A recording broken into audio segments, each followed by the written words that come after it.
నీ పేరు చెప్పు.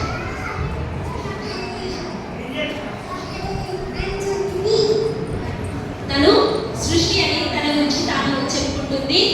సృష్టిలో ఆది అయిన దేవుడు భూమిని నిరాకారంగా శూన్యంగా ఉంచినప్పుడు తనలో ఏమేమి చేశాడంటే, భూమి ఏ వెలుగు లేకుండా ఉన్నప్పుడు దేవుడు వెలుగుని సృష్టించాడు.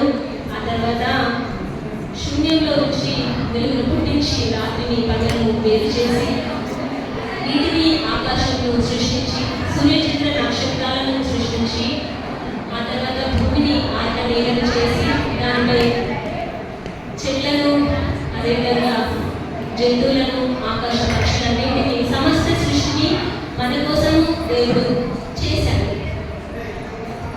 జలచరాలను వాటితో పాటు మనకు కావలసిన ప్రతిదీ కూడా దేవుడు మనకు అనుగ్రహించాడు.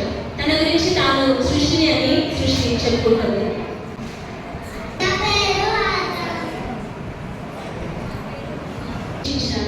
వారిద్దరిని సృష్టించి ఏదైనా తోటలో వారికి స్వేచ్ఛను అనుగ్రహించాడు.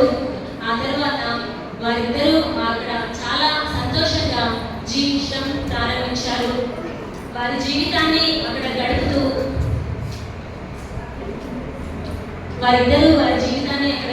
చాలా సంతోషంగా ఉన్నారు. వారి యొక్క సంతోషానికి గుర్తుగా దేవుడు వారికి ఇద్దరి కుమారులను కూడా అనుగ్రహించాడు. వారి పేరు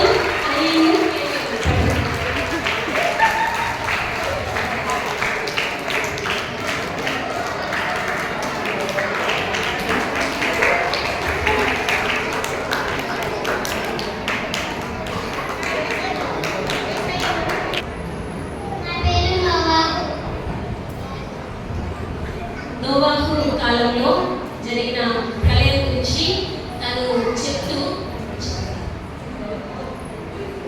తను ఒక ఓడను తయారు చేసి ఈ యొక్క ప్రపంచంలో జరుగుతున్న చెడుతనాన్ని అందరినీ గురించి దేవుడు చాలా చింతాక్రాంతుడై నోవాహు మాత్రమే నీతిమంతుడిగా ఎంచాడు.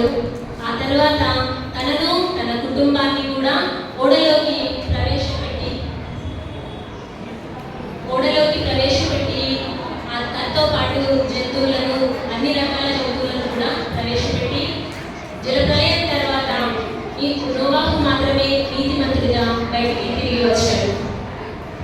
అయితే వీరందరూ కూడా తమ తమ సృష్టిని దేవుడు వారికి చేసిన కార్యాలను బట్టి దేవుని కృతజ్ఞతలు అడుగుతున్నారు.